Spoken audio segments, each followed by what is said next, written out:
Absolutely. So let's go back live to Texas and the race to find the missing. Our Fox News senior correspondent Mike Tobin is on the scene. And Mike, we know that it's been devastating for the past 24 hours at least. What is the latest there?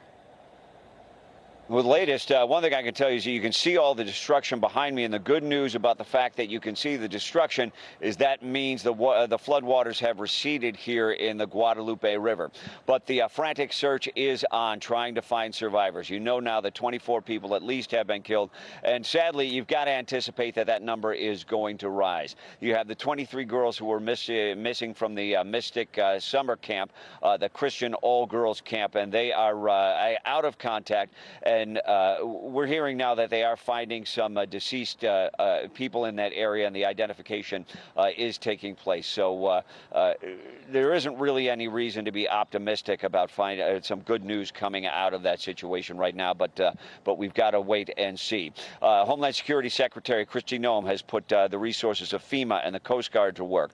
Texas Governor Greg Abbott has signed that emergency declaration that has put so many of the state resources into the search effort, to such a degree that the local crews are saying that they don't need any more manpower in this search effort.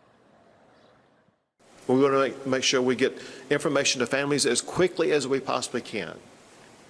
But most importantly, we will stop at nothing to ensure that every asset and person and plane and whatever is needed is going to be involved in the process of rescuing every last person and ensure everybody involved in this is going to be fully accounted for.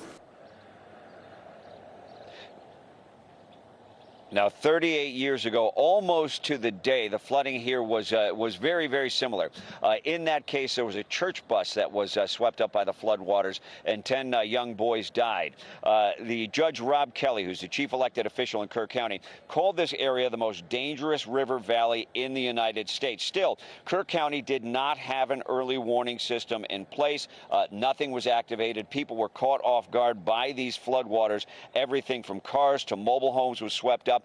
We know that as of daybreak this morning that some 230 people had been rescued. We're going to get a briefing here in less than an hour. I anticipate that that number will rise. And we also know that survivors have been located in pockets. There are groups of people that are stranded in different areas. The emergency crews know where they are, but the roads are so bad they can't get a vehicle into them. So they're dropping things like food and water. So with the sunlight coming up, they could maybe start getting helicopters into those people, or finding ways that some of the big 4x4s, etc., could get in to rescue some of those people. So you will get stories of rescue, but sadly, I think you're going to get more stories of deceased out here. Back to you. Yeah, thank you so much. Mike Tobin, thank you for that report, and we'll look forward to that update to see what they say during that press conference.